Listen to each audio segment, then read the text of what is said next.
Bom dia, gente. Vamos início a aula sobre pré-modernismo e eu vou projetar alguns slides aí para que a gente possa conversar um pouco sobre esse período que antecedeu o modernismo brasileiro, que foi tão importante para todos nós, trouxe muitas inovações, autores importantes como Monteiro Lobato, Augusto dos Anjos, Lima Barreto, Euclides da Cunha. Então, nós precisamos discutir um pouco sobre esse período tão importante e depois a gente vai dar entrada no modernismo brasileiro.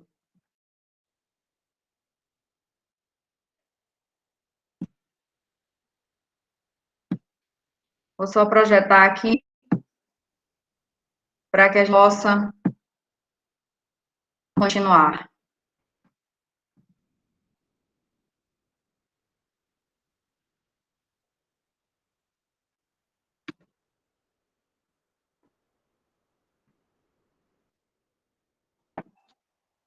Pronto. Então, gente, uma das primeiras coisas que eu queria discutir com vocês é exatamente esse termo genérico que o pré-modernismo recebeu, que vem designar o quê? Essa vasta produção que foi realizada no Brasil, essa produção literária que caracteriza os primeiros 20 anos do século XX. Então, nesse período, você vai ter pós-parnasianos, simbolistas ainda produzindo muito, escritores que começam a desenvolver o novo regionalismo, como Euclides da Cunha, com Os Sertões, em que ele vai abordar a Guerra de Canudos e o Nordeste brasileiro. Outros preocupados com a literatura muito política, e aí eu queria engajar, citar não só o Monteiro Lobato, que tem toda uma série de questões políticas em que o Monteiro Lobato se envolve, a questão do ferro e do petróleo brasileiro, a briga com Getúlio Vargas por discordar de algumas posturas de Getúlio. Então, Monteiro Lobato chega a ser preso 2 vezes por conta dessa não concordância com Getúlio, algumas posturas dele. Uma literatura política engajada, até na literatura infantil, que é produzida pelo Monteiro Lobato, quando ele coloca petróleo no sítio de Dona Benta, quando ele coloca uma boneca de pano extremamente pensante e uma boneca de pano que cita e que discute temas muito brasileiros e que precisam ser abordados por toda a população, esse desenvolvimento desse senso crítico do leitor com relação às realidades brasileiras. Euclides da Cunha, a mesma coisa. Quando Euclides cita que os verdadeiros marginais da Guerra de Canudos usavam farda. Quando Euclides tenta, a todo custo, produzir textos e publicar no Jornal de São Paulo durante a guerra, e ele é censurado, tanto por diretores do jornal quanto pelo Exército e governo brasileiro. Então, você tem uma literatura extremamente politizada. Você tem um Lima Barreto, que vai discutir sobre o racismo, que vai levantar a bandeira, que se mostra um homem preto, pobre do subúrbio, que precisa o tempo inteiro mostrar o quanto ele sofreu racismo nesse país, nesse início de século. E outros autores com uma proposta extremamente inovadora, como Augusto dos Anjos, que é um poeta considerado antipoético, pelos termos que usa, a linguagem coloquial, um homem que mistura estilos literários que apareceram antes dele. Ele é um pouco pessimista, que a gente vê muito esse romantismo. Ele é um crítico social astuto, que a gente vê muito no realismo. É um cara que, às vezes, escreve poemas que ele segue estilo parnasiano. Então, você tem esses homens inovadores, muito inovadores, durante o pré-modernismo. O momento histórico que a gente vive é muito interessante. A questão do Nordeste com Padre Cícero, Antônio Conselheiro, Cangaço, as revoltas do Rio de Janeiro, as greves operárias de São Paulo, a burguesia urbana, industrialização, a segregação dos negros pós-abolição, lembrando que nós estamos no início do século XX, no pós-modernismo, então isso é muito gritante, essa situação ainda dos homens nesse país. imigração europeia. Uma outra coisa que é extremamente importante para vocês é como que a arte brasileira está em ebulição, como que a música está mudando, não só a arte literária, mas a música, a pintura, a escultura, tudo isso está mudando muito. E a gente tem nomes muito que vão se destacar muito, que está surgindo nessa época. A gente tem, por exemplo, a Chiquinha Gonzaga. Chiquinha Gonzaga, né, e eu coloco já desde já para vocês uma questão mulher, né, a função social da mulher, e muitos aí acreditam que a nossa função social seja limitada. E para Chiquinha Gonzaga e outras mulheres da literatura em geral nesse país, durante esses primeiros 20 anos do século XX, a gente tem aí muita gente que se destaca e que precisa ser estudado, que não pode ser esquecido. Então, você tem a música, que assiste a essa penetração nas camadas elevadas de manifestações muito restritas até então, como o machixe, por exemplo. É o tempo em que a capital do país, então Rio de Janeiro, assiste ao crescimento do de compositores como Chiquinha, o nascimento do samba na versão muito semelhante ao que a gente conhece hoje em dia, a música erudita brasileira com Alberto Nepomuceno. Então, a gente tem inovações em todas as áreas. É isso que eu queria deixar claro para vocês. E na literatura, a gente ainda continua com a parceria na verdade, com leitores apaixonados pelos períodos que passaram. A gente tem o Olavo Bilac, extremamente respeitado no Brasil, a poesia parnasiana e Olavo Bilac. A gente tem simbolistas produzindo que convivem com esses autores pré-modernos. Então, a gente não tem só a inovação, mas a gente tem também outros autores que já produziam, que continuam com o mesmo estilo e que continuam extremamente respeitados no Brasil. É interessante salientar que o modernismo, quando ele nasce em 1902, com a Semana de Arte, ele vai romper com algumas características do passado. Ele vai tentar ser extremamente inovador. E, apesar desses homens ainda mantinham esse conservadorismo, a gente tem muitas obras inovadoras que tentam características dos estilos literários que passaram. Aí eu digo para você, algum pecado? Não. Vai haver um tempo no modernismo que você vai ver que autores como Vinícius de Moraes, ele usa Cecília Meirelles, eles usam características parnasianas, simbolistas, e isso não é pecado, isso não é nada errado. É porque o modernismo, ele defende essa liberdade. Essa liberdade literária é uma característica muito marcante do modernismo. Você pode usar características de autores que passaram, características de períodos literários que passaram, como você pode inovar. O modernismo te dá essa liberdade. Antes, para você ser um grande poeta, eu tentar seguir o exemplo do Olavo Bilac, porque a poesia parnasiana estava retadíssima nesse primeiras décadas do século XX. A linguagem do Augusto dos Anjos, galera, no pré-modernismo, ponteada de palavras não poéticas. O cara usava vômito, vermes. Isso era uma afronta à poesia parnasiana, que lidava e defendia que para escrever literatura você precisava usar uma linguagem culta, cultíssima, corretíssima, bem elaborada, requintada, refeita, escrita, uma coisa que tentasse chegar à perfeição. Então, você tem o Augusto dos Anjos que vem com uma inovação gigantesca. O Augusto dos Anjos que, como eu já disse para vocês em anos anteriores, os corpos, cadáveres em estágio de putrefação. Por que a morte nos instiga e, ao mesmo tempo, nos assusta? Essa morte que mostra que nós todos somos iguais, que ninguém é melhor que ninguém. Então, você está lidando com esse tema da morte em Augusto dos Anjos. Ele mostra a você a hipocrisia humana, ele é um analista da alma humana. O Augusto dos Anjos diz para nós, eu vou mostrar o poema mais adiante, que mesmo que você ainda não acredite, a mesma mão que afaga é a mão que apedreja. Então, ele pede que você tenha cuidado. Aqueles que mais próximos de você estão podem te apunhalar. Então, tenham cuidado com esse Augusto dos Anjos, que é inovador, com esse Augusto dos Anjos, que é um crítico social, que é um analista dos seres humanos, que, que formam o nosso país nesse início de século. A denúncia da realidade brasileira é muito forte, em todos eles. Euclides, Monteiro Lobato, Lima Barreto, com os personagens marginalizados, personagens do subúrbio, em Clara dos Anjos, em Triste Fim de Policarpo Quaresma. O regionalista Euclides da Cunha, o regionalista Monteiro Lobato, que vai focar no Vale do Paraíba, paulista, o Lima Barreto com o subúrbio carioca, com seus personagens marginais.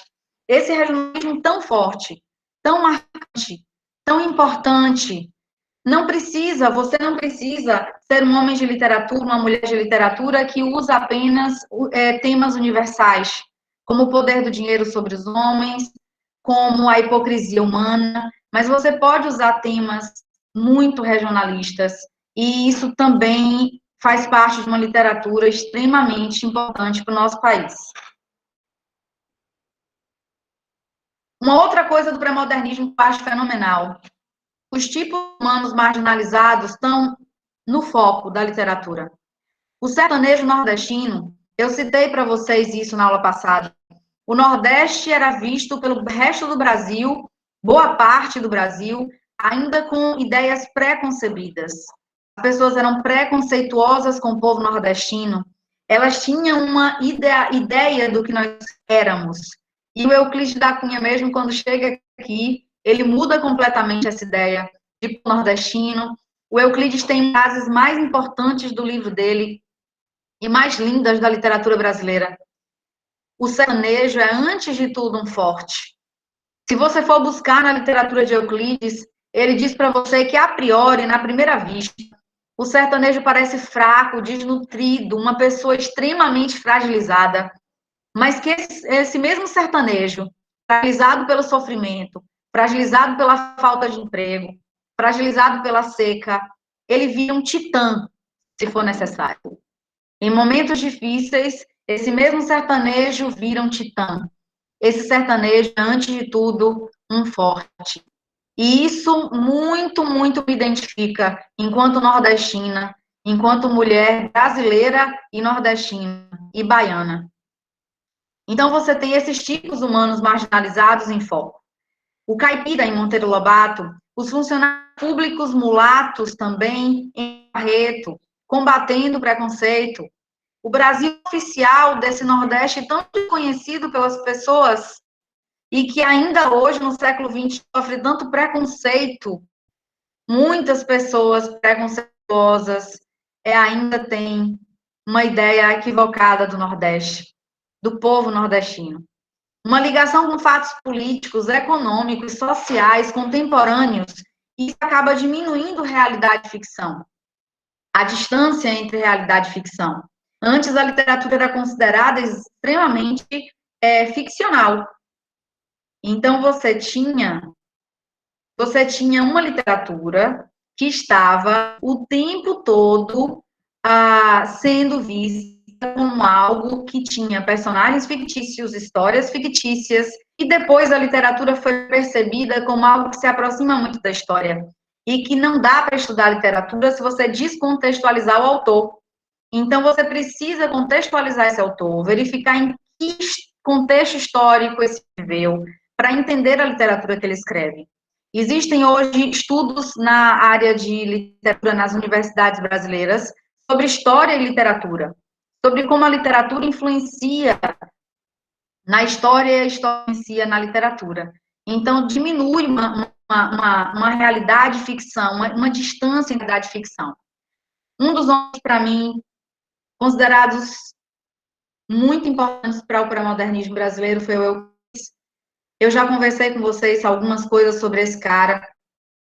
O Euclides é um cara desligado do exército por ter atirado uma espada aos pés do ministro de guerra, Tomás Coelho, por não concordar com algumas posturas. Retorna ao exército, depois ingressa na Escola Superior de Guerra. Tornou-se primeiro-tenente e bacharel em matemática e ciências físicas e naturais. E é um homem também dos jornais. Então, o Euclides trabalha nos jornais brasileiros, Em 1894, ele publica 2 cartas no jornal Gazeta de Notícias, nas quais ele defendia o Estado Democrático. Isso é importantíssimo você entender. Como é que o autor pensa? O que ele defende? Qual é a ideologia desse autor? Para que depois você perceba isso na literatura que ele escreve. Quando ele diz que os verdadeiros marginais da Guerra de Canudos usavam farda, tem muito a ver com a ideologia que ele defende. Tem muito a ver com o que ele percebeu no povo sertanejo, um homem sofrido e forte, sendo massacrado pelo governo brasileiro, porque supunham e tinham medo da liderança do conselheiro por defender a monarquia. Essas publicações, essas 2 cartas do jornal Gazeta, essas publicações provocaram a mudança de Euclides para o estado de Minas em 1895 para atuar na construção da estrada de ferro central do Brasil, já que Euclides passou a ser visto com desconfiança por muitos poderosos. Então, ele estava se expondo nos jornais, ele era ideológico nos jornais, ele mostrava o que pensava sobre o Brasil e a realidade brasileira. E muitos poderosos começaram a não gostar muito do Euclides da Cunha já nessa época. No ano seguinte, o Euclides da Cunha afasta-se do Exército para trabalhar como superintendente de obras públicas e como correspondente do jornal Estado de São Paulo. É nesse momento que ele vai para a Guerra de Canudos. Em 1897, foi nomeado adido do Estado-Maior do Ministério da Guerra. Recebeu o convite do jornalista Júlio de Mesquita para acompanhar e cobrir as operações do Exército, conflito armado no sertão da Bahia, em um município conhecido como Arraial de Canudos. E eu queria deixar claro para vocês, gente, que como correspondente de jornalismo, esse Euclides descobre a realidade vivida pelo sertanejo no interior do país, no Nordeste brasileiro. Ele se encanta pelo sertanejo. Ele transforma radicalmente as ideias sobre o movimento de Canudos, sobre o Nordeste, sobre o sertanejo. Muda o que ele imaginava encontrar, ele muda o que ele aprendeu sobre o Nordeste. Isso vem de pessoas extremamente inteligentes. Você cresce e aprende um determinado preconceito social e você desconstrói isso quando você dá de cara com essa realidade sertaneja. Em suas quase 600 páginas do livro Sertões, ele adotou diversas características dos textos literários, científicos, jornalísticos durante a sua escrita. E é muito importante salientar que esse homem fica tão fascinado com essa guerra, tão fascinado com esse povo, desculpe, com esse povo sertanejo. Ele divide o livro em 3 partes. E a guerra, que é o que ele foi levado para Canudos para cobrir a guerra como jornalista, é a última parte do livro. Não é menos importante do que as outras 2. Mas olha o que fez antes, terceiro. Se liga nisso. O cara para escrever para você sobre a sertaneja e sobre o homem. O homem que habita esse lugar. E aí vai te mostrar a força desse povo, como a seca massacra. Mas, ao mesmo tempo, ele mostra para você a força. Ele mostra para você as estratégias de guerra que foram usadas pelo sertanejo para abater 2 primeiras etapas da guerra. Porque a Guerra de Canudos tem 3 partes. E eles só vencem o povo sertanejo. O exército brasileiro só derruba o povo sertanejo na 3ª parte da luta. Então, o povo sertanejo estava armado de facões, foices e pedras e paus. Conseguem derrotar 2 vezes o exército brasileiro, gente. As estratégias de guerra, tem uma coisa que me fascina nesse livro de Euclides e que me fascina no povo sertanejo. Todas as vezes que eu fui a Canudos, que eu fui para Monte Santo, que é uma cidade próxima da antiga Vila de Canudos, onde o exército brasileiro ficava, tem uma coisa que me fascina. Como que as pessoas vivem as dificuldades do sertão de uma forma extremamente inteligente. Então, Euclides percebeu que o sertanejo usa muita inteligência para poder, de guerra, para poder vencer essas 2 etapas primeiras da luta. E eles conhecem o lugar, gente. Quem conhece o sertão é o sertanejo. Quem sabe onde buscar água é o sertanejo. Quem sabia que os soldados brasileiros iam em pequenos grupos buscar água, e onde buscar essa água? É sertanejo. Então, eles criavam escadas para esse exército brasileiro, extremamente inteligentes. Então, é um povo que compreendeu Euclides da Cunha. Ele usa nesse livro sociologia, geografia, história. Ele fala para nós, escreve para nós, ele apresenta para o leitor que não conhece a seca, que não conhece o sertão da Bahia, ele nos apresenta o zero, que é chamado de árvore da vida pelo sertanejo, porque armazena água. Então, o sertanejo, quando tem uma hipótese de sanar a sede, ele vai até um zero e consegue tirar água dessa árvore e matar a sede. A única árvore que fica com as folhinhas verdes, você de longe avista um buzeiro quando você vai no sertão, porque percebe as folhinhas verdes, porque armazena a água da chuva e depois, quando a seca chega, o umbuzeiro sobrevive e ainda dá frutos para ajudar esse sertanejo. Então, você tem, galera, aspectos geográficos, botânicos, hidrográficos da terra, na primeira parte do livro. O sertanejo como esse homem encantador, guerreiro, forte, que sobrevive às agruras da seca e do sertão com inteligência, com manobras de guerra. É um retrato desse sertanejo que está na segunda parte do livro.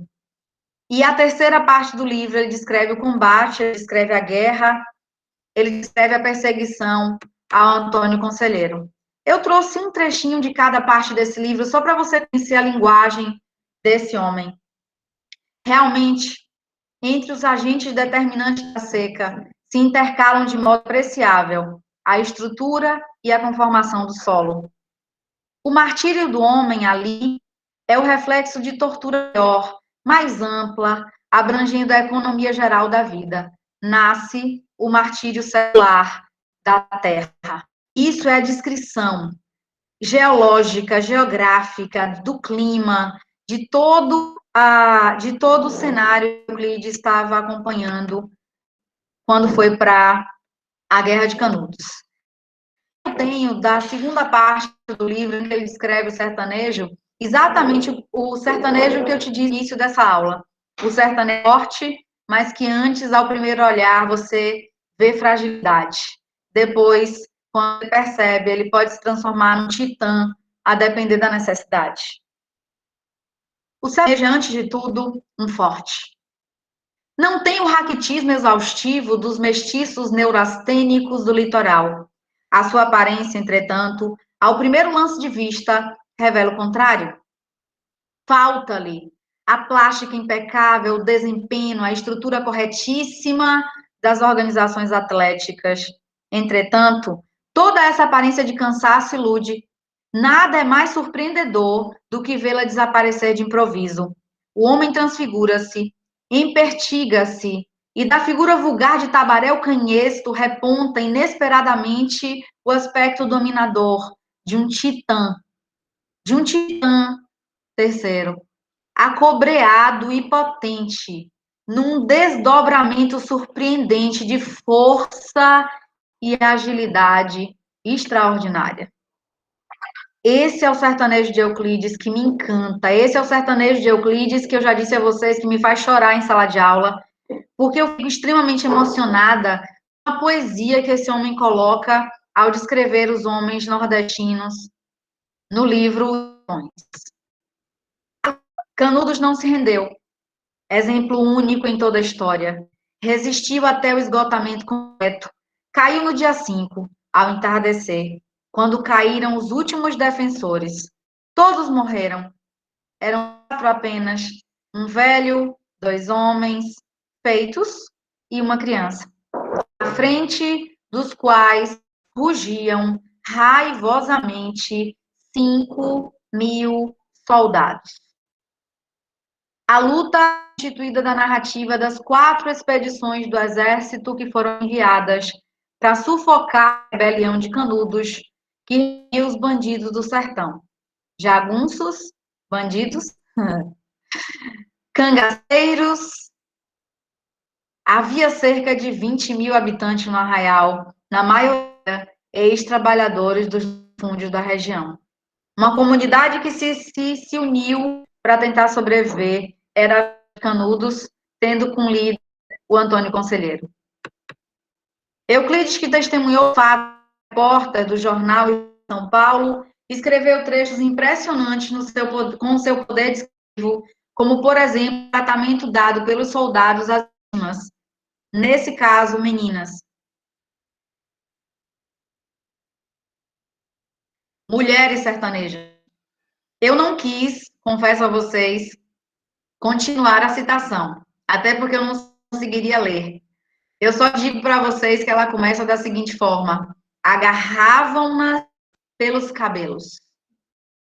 Essas meninas sofreram horrores nas mãos do exército brasileiro. Meninas sertanejas. Euclides narra esse sofrimento em Os Sertões. Aqui a gente tem fotos da Guerra de Canudos, que vocês estudam tão bem com Larire, com Nilo. Mulheres e crianças prisioneiros de guerra no fim da luta.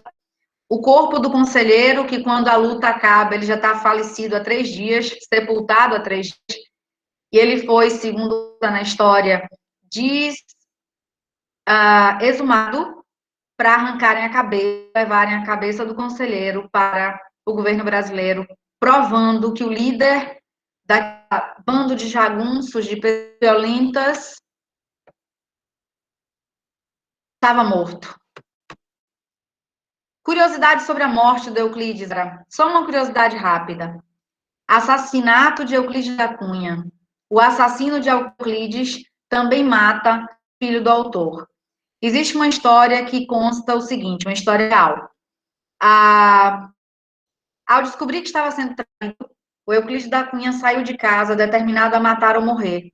Encontrou o amante da esposa Ana em casa e ambos trocaram tiros.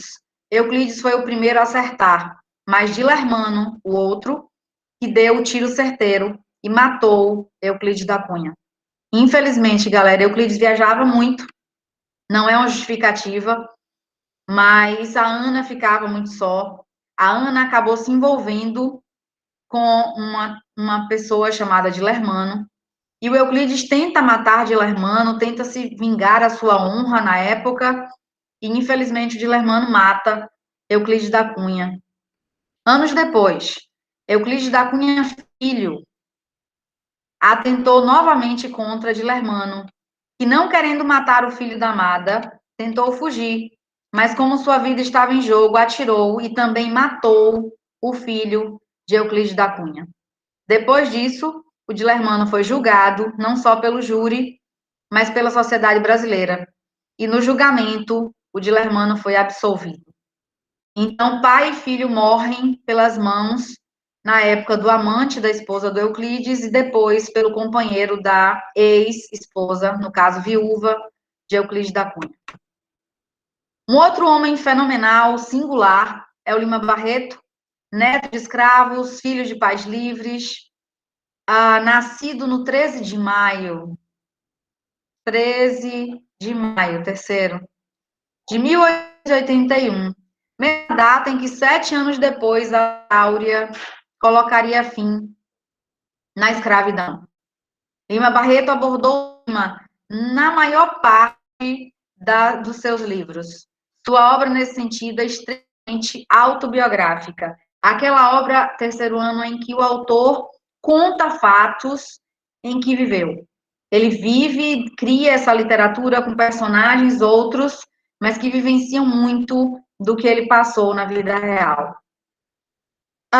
Por esse intrincado labirinto de ruas e bibocas é que vive uma grande parte da população da cidade, a cuja existência o governo fecha os olhos, embora lhe cobre atrozes impostos, empregados em obras inúteis e suntuárias noutros pontos do Rio de Janeiro. Olha a crítica extremamente ácida que esse homem faz ao governo. É uma crítica extremamente ácida.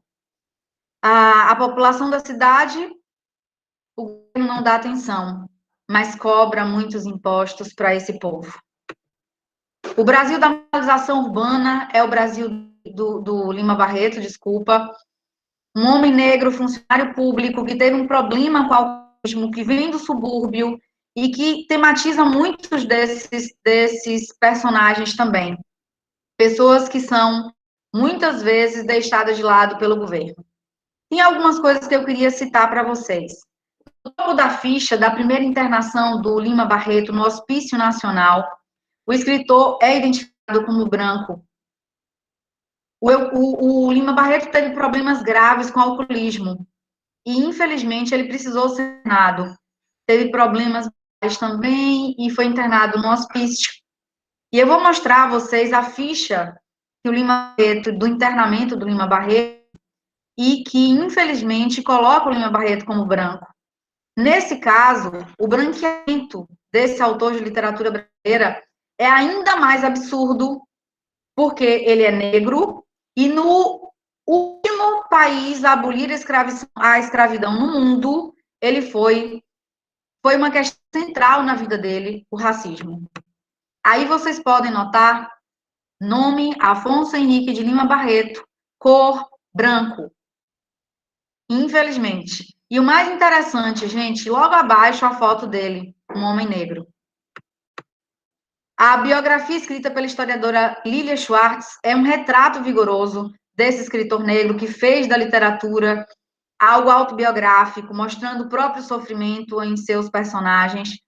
Nos personagens, nas tramas, em escritos pessoais, a atenção para essa questão racial está muito em evidência, como eu disse para vocês. Então, Lima Barreto é uma voz que não acredita que o racismo possa continuar, que tenta minimizar, não. Ele tenta criticar o problema para que as pessoas percebam que o respeito ao outro é extremamente importante. Outras citações desse homem que eu considero interessantes. O Brasil não tem povo, ele tem público. Muitas vezes, a gente não luta pelos nossos direitos. A gente apenas assiste ao que está acontecendo no nosso país. A nação anda mendiga de heróis. Também, obras de Lima Barreto, citação de Lima Barreto. Nós estamos estamos mendigando heróis. Estamos em falta de pessoas que tratem esse país com mais respeito. E eu não estou falando do governo atual, eu estou falando dos outros governos todos que passaram por aí.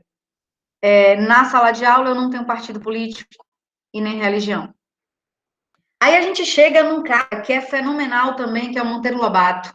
A gente conversou muito sobre o Monteiro Lobato, então eu vou ser mais sucinta nesse comentário sobre esse cara. É um cara que nasce em Taubaté, em 1882. Foi considerado um pioneiro da literatura infantil, mas vocês precisam ficar atentos, porque esse cara também se destaca muito no gênero conto, e foi um homem que se forma em direito, por imposição do avô, que era o Visconde de Timbé, um dos homens mais ricos e um dos grandes cultivadores do café do estado de São Paulo, no Paulista. Era um apaixonado por pintura, fotografia, artes plásticas, um homem polêmico, um homem que investiu no ferro e no petróleo, perseguido pela ditadura do Estado Novo, criticado pelo preconceito, porque mostra muitas vezes o homem negro, a mulher negra, ainda em posição que nós não defendemos demais, mas, contudo, porém, todavia, é um homem que precisa ser situado no seu contexto histórico. Por exemplo, uma das críticas voltadas para o Monteiro é que a tia Anastácia, a função social ainda é uma secretária doméstica de uma mulher branca. E aí, quando você contextualiza o Lobato, você verá que muito disso ainda acontece naquela sociedade de fim de século XIX e início do século XX. Escreve essa literatura infantil, que para mim é muito mais uma literatura reflexiva sobre o Brasil, em muitas passagens. Eu queria lembrar vocês que ele não coloca petróleo no sítio de Dona Benta por acaso. E aí Dona Benta administra o petróleo de forma maravilhosa.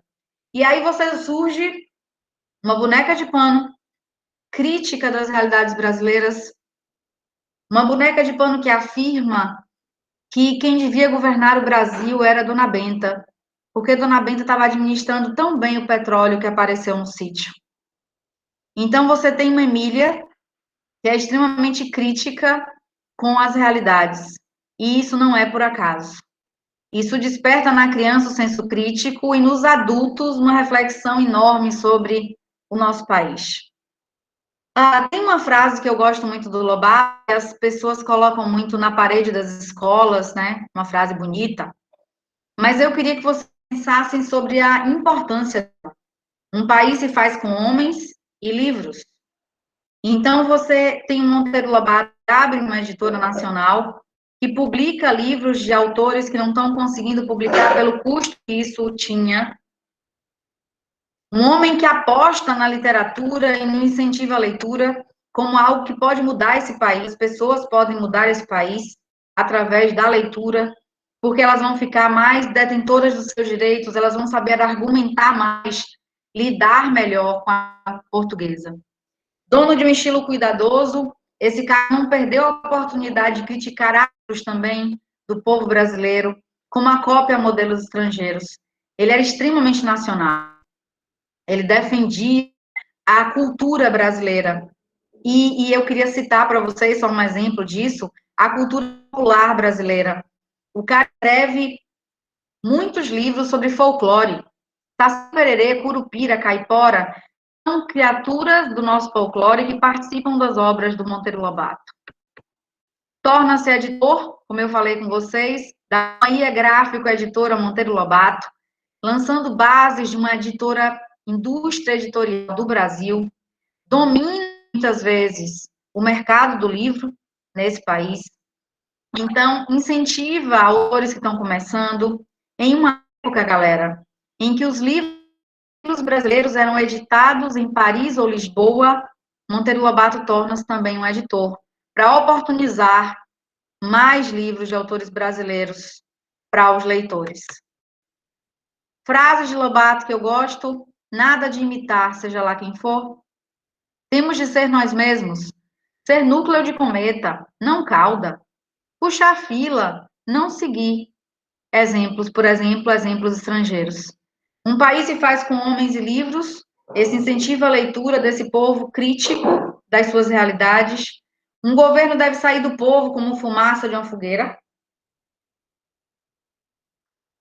Talvez um governo que saia do povo possa. Não estou falando de presidente da República, eu estou falando até de vereadores, de pessoas que se envolvem na política brasileira. Quem sabe alguém que saia do povo possa entender melhor as agruras que esse povo brasileiro vivencia e possa ajudá-los melhor. Inaugura várias empresas de ferro e petróleo para fazer perfuração no intuito de desenvolver o país economicamente. Escreve 2 livros sobre o tema, Ferro e Escândalo do Petróleo. Neste último, ele documenta enfrentamentos em busca de uma indústria petrolífera e independente. A política de Getúlio era não perfurar e não deixar que perfure. Proibiu, inclusive, e recolheu alguns exemplares desses livros disponíveis, porque o Lobato defendia exatamente o contrário. Lobato foi preso em 41 no presídio de Tiradentes, onde ficou 6 meses. Saiu da prisão, mas continuou perseguido pela ditadura. Esse livro, para mim, é algo que é extremamente importante.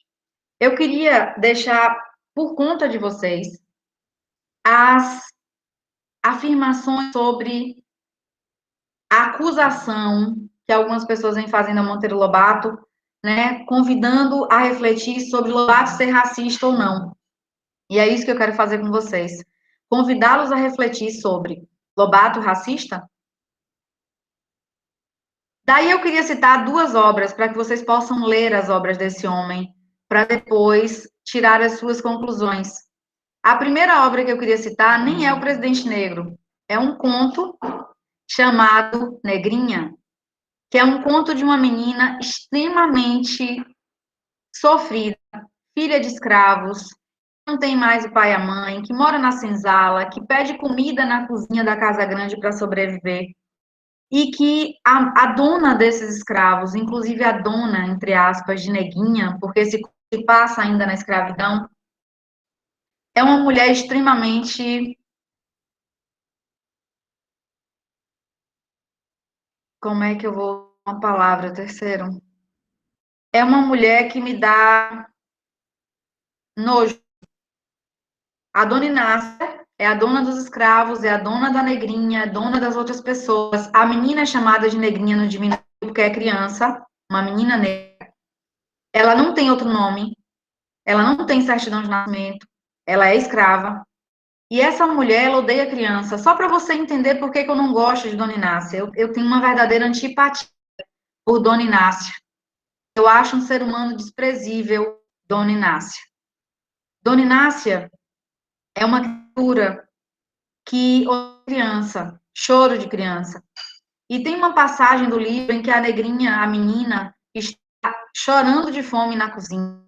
E antes das escravas terem tempo de dar comida para a menina, a Inácia aparece, pega a negrinha pelo braço, cozinha um ovo e depois queima a boca da menina, ovo quente, para que a menina aprenda a respeitar a Dona Inácia.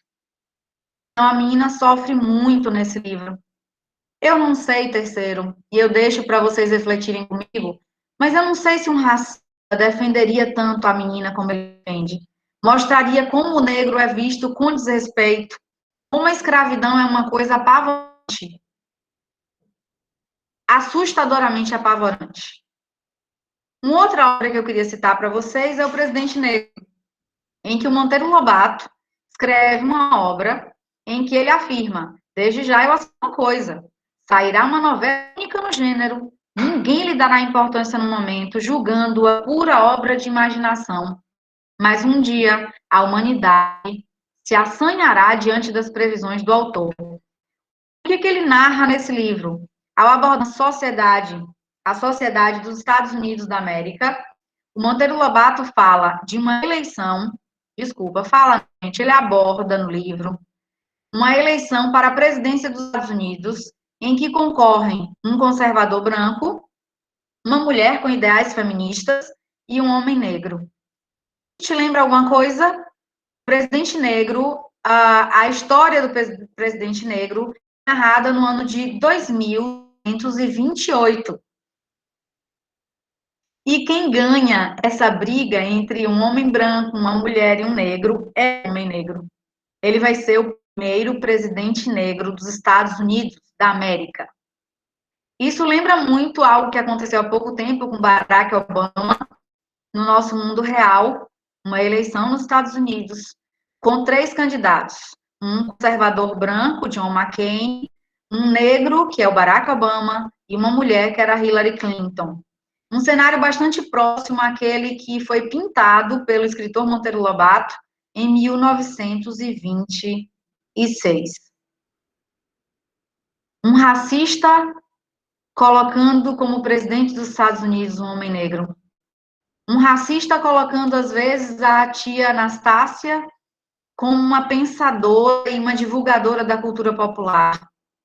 Então, a gente deixa esse questionamento. Eu preciso que vocês leiam as obras, se vocês quiserem, para depois a gente conversar um pouco mais sobre esse assunto tão polêmico. Ainda acabo fazendo livros onde as crianças possam morar. Esse é o Monteiro Lobato, do Sítio do Pica-Pau Amarelo.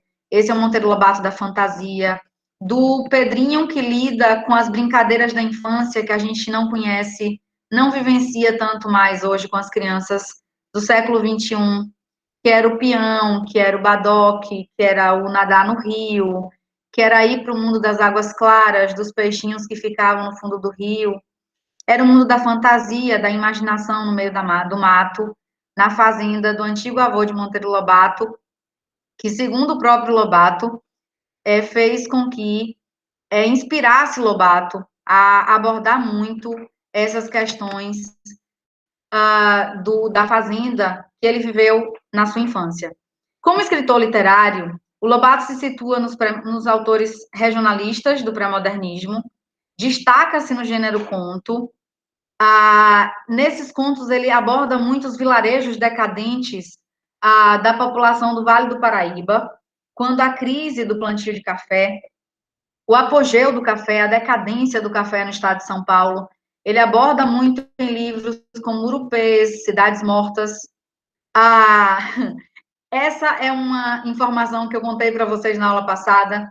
esse homem chega, além dos contos da literatura infantil, esse homem chega a remeter uma carta ao presidente Getúlio Vargas, na qual ele denunciava o interesse estrangeiro em negar a existência do ouro negro no Brasil, e acabou detido no presídio Tiradentes, de onde ele enviaria a seus amigos em todo o país cópias da carta que Getúlio considerou ofensiva.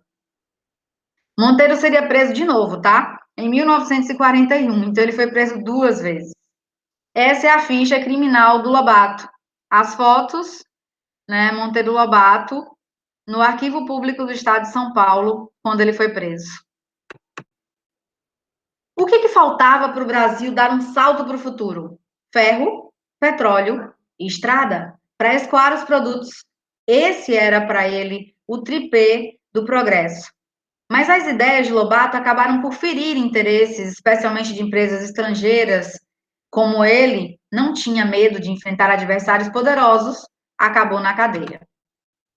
Aí você tem alguns jornais que publicizaram essa ofensa do Monteiro Lobato ao presidente. Escritor denunciado por injúrias ao chefe de governo. Denúncia apresentada ao Tribunal de Segurança contra o senhor Monteiro Lobato por haver criticado, em termos considerados injuriosos, ao presidente da República a orientação dada à política do petróleo. A ficha do Monteiro Lobato na polícia, Departamento de Ordem Política e Social, Secretaria de Segurança Pública. Nome, José Bento Monteiro Lobato, vulgo Monteiro Lobato. Julgamentos no Tribunal de Segurança Nacional. Foi condenado a 6 meses de prisão o escritor Monteiro Lobato. Então, isso tudo porque esse homem é extremamente polêmico, esse homem se enfia na política brasileira, ele sugere o que esse país poderia fazer para esse país ser melhor para o povo brasileiro. Com relação a Emília e Tia Anastácia, olha que citação interessante. Emília e Tia Anastácia têm ideias muito sérias a respeito do Brasil. Ambas desejam que esse gigante deitado em berço esplêndido seja como o sítio de Dona Benta. Esse lugar onde todos vivem felizes, contentes uns com os outros e onde há plena liberdade de pensamento. Aí surge uma boneca de pano e uma mulher negra com toda uma crítica astuta sobre o Brasil. Todos os males do Brasil têm uma causa única, a ignorância dos adultos, justamente porque não lhes foi despertado o amor pela leitura quando criança. Terceiro, um pedido que eu faço a vocês. Quer dar um presente a uma criança? Você pode dar o presente que você quiser, o brinquedo que você quiser, a roupa que você quiser, mas sempre dá um livro junto. Você vai estar incentivando a leitura dessa criança. E eu acho que se a gente tiver esse amor despertado pela leitura na infância, a gente pode ter uma chance maior desse adulto, dessa criança crescer e se tornar um adulto leitor. Esse cara escreveu muita coisa, tá? Eu tô citando aqui, vou passar rapidinho, porque vocês podem pesquisar depois. O Saci, Pó de Pirlim-Pimpim, Reinação de Narizinho, Caçada de Pedrinho, Pica-Pau Amarelo, A Chave do Tamanho. Escreveu contos, outras obras, né? Urupês, Escândalo do Petróleo, Presidente Negro, Negrinha. Então, você não tem só literatura infantil, tenha muito cuidado com isso. Urupês, por exemplo, Cidade Mortas e Negrinha. A estrutura é de conto, a linguagem é presa a um modelo bem realista. Ele tem um registro aí dessa zona cafeicultora do interior de São Paulo. A criação de figura do caboclo brasileiro, do caipira brasileiro, desse homem que trabalhava nessas fazendas de café. E aí você vai ter a figura do Jeca Tatu. Então, Monteiro Lobato é muito mais, galera, do que o autor que revolucionou a literatura infantil. E cuidado com o cunho de literatura para criança. Monteiro Lobato concedeu, olha que coisa interessante, uma entrevista na Rádio Record no dia 2 de julho de 1948, 2 dias antes de morrer, estava mais pobre, doente, desgostoso com o país aos 66 anos de idade. Como ativista político e na contramão dos interesses dominantes, ele encerra a entrevista dele com uma frase: o petróleo é nosso. Foi um personagem brasileiro tão ilustre e importante, o cortejo de que seu velório teve foi acompanhado por 10 mil pessoas entoando o hino nacional brasileiro. Então, é um homem esplendoroso, é um homem que não pode deixar de ser estudado por nós e que pode cair muito em todos os vestibulares.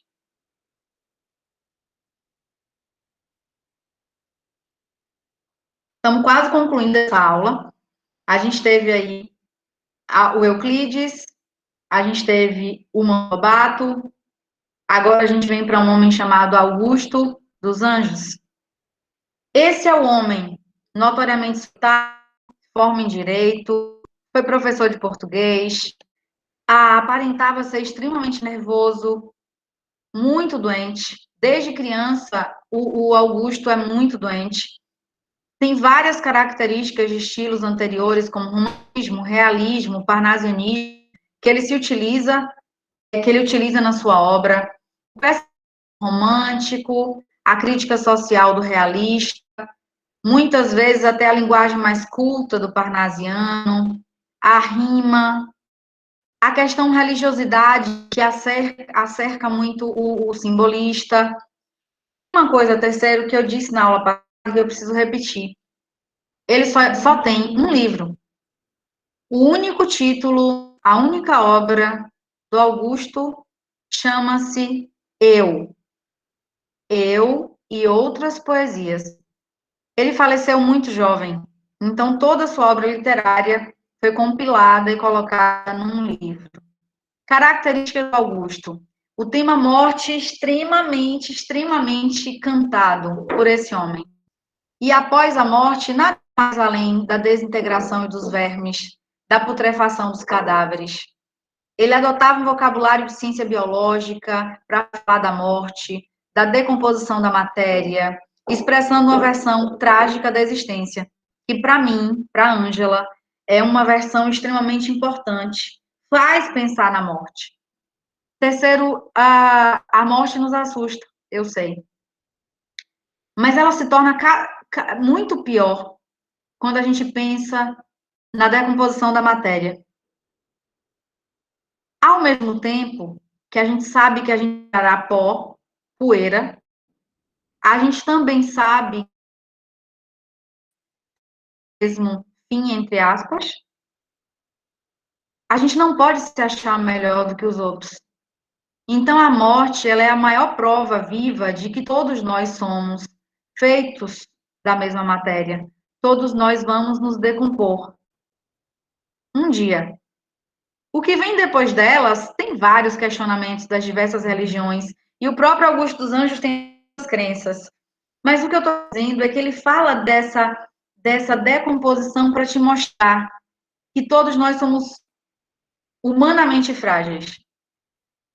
A poesia, às vezes, extremamente bem trabalhada, bem elaborada, bem escrita, com cuidado com a língua portuguesa, a linguagem extremamente científica. Terceiro, para tudo. Esse é um dos poucos homens que eu vejo colocar na poesia brasileira termos como carbono e amoníaco. Ele tem um poema que ele diz: eu sou filho do carbono e do amoníaco. Ele usa termos científicos, químicos, físicos na poesia. No texto poético, até o início do século XX, quando esse cara começou a escrever, ninguém usava os termos científicos no texto poético. A poesia mais sem rodeios, objetiva, muito pessimista às vezes, muito angustiada, e é uma angústia, terceiro ano, não só com a realidade brasileira, mas é uma angústia com o ser humano. É uma angústia diante de problemas pessoais, uma angústia diante da solidão, muitas vezes, da incerteza diante de um novo século, das guerras mundiais, do que ele estava vivendo naquele período. Então, ele é muito pessimista, muito. Eu queria ler um texto para vocês, um texto só do Augusto, que traz muitas características. Por exemplo, isso aqui é um soneto. 2 quartetos, 2 tercetos, muito usado na poesia parnasiana. Vês, ninguém assistiu ao formidável enterro da tua última quimera, somente em gratidão. Essa pantera foi tua companheira inseparável. Se você tem como companheira inseparável a ingratidão, você percebe desde já aí um pessimismo nesse homem. Foi a única companheira que você teve. Acostuma-te à lama que te espera. O homem que nessa terra miserável mora entre feras, ele sente uma inevitável necessidade de também ser fera. Aquela velha história. Antes de passarem por cima de você, você passa por cima dos outros. Não é um ensinamento de Ângela, não é uma coisa que eu acredito. Mas o homem que mora entre feras, infelizmente, às vezes ele aprende a ser fera. Terceiro, eu estava assistindo os jornais dessa semana e percebi o quanto que existem pessoas negras nesse país sendo presos e são inocentes. E aí, quanto o país demora para investigar a inocência dessas pessoas e soltá-los, porque elas foram presas. Isso é racismo. Você sofre por causa da cor da pele que você tem. E, às vezes, as pessoas lutam contra esse racismo, como Lima Barreto fazia no livro. Você mora entre feras, você sofre a maldade dos seres humanos. E, às vezes, até você tenta revidar, como no caso do Lima Barreto, revidar através da literatura. Toma um fósforo, acende teu cigarro. O beijo, amigo, é a véspera do escarro. A mesma mão que afaga é a que apedreja. Ou seja, as pessoas mais próximas de você, às vezes, é que te apunhalam pelas costas. O ser humano é hipócrita, o ser humano é falso, o ser humano é mau. Então, ele te diz isso de uma forma extremamente clara. A mesma mão que te dá carinho, que te afaga, é a mão que pode te dar pedra. Cuidado. Fique atento. E não é ao teu inimigo, é a pessoa mais amiga. Então, o que ele está dizendo, e isso é muito forte, como crítica social. É uma crítica social gigantesca para o ser humano. Isso tem muito a ver com realismo. Então, esse cara mistura estilos todos os outros e inova demais também no texto que ele escreve. Se alguém causa ainda pena na chaga, veja essa mão vil que te afaga e escarra nessa boca que te beija. Imagina você às vezes, os meus alunos ficam escandalizados quando eu leio esse último verso. Porque como é que você imagina que você escarra na boca que você beija, ou seja, é alguém tão próximo, mas que você tem que ficar atento, porque se te apunhalar pelas costas, você vai dar. Isso é Augusto dos Anjos. Pessimista, muitas vezes, usando termos antipoéticos na literatura que escreve. Então, meus amores, nós passamos aqui esses outros comentários, eu deixarei para a próxima aula, mas eu queria ficar com uma citação do Monteiro Lobato. Olha que coisa fofa. Eu acho belíssima. Em Memórias de Emília, a Emília vai falar da morte, ou da vida. E aí, olha só como é que Emília fecha. Emília diz o seguinte: a vida, Visconde, é um pisca-pisca. A gente nasce, isto é, começa a piscar. Piscar é abrir e fechar os olhos. Viver é isso. É um rosário de piscada. Cada pisco é um dia. Pisca e mama, pisca e anda, pisca e brinca, pisca e estuda, pisca e ama, pisca e cria filho, pisca, tem reumatismos, pisca, por fim, pela última vez, e morre. Então, se a vida, segundo Emília Terceira, é um rosário de piscadas, a gente precisa entender que ela passa muito rápido, que ela deve ser aproveitada da melhor forma possível. Então, continuem sonhando, continuem desejando o futuro que vocês querem para vocês, corram atrás disso.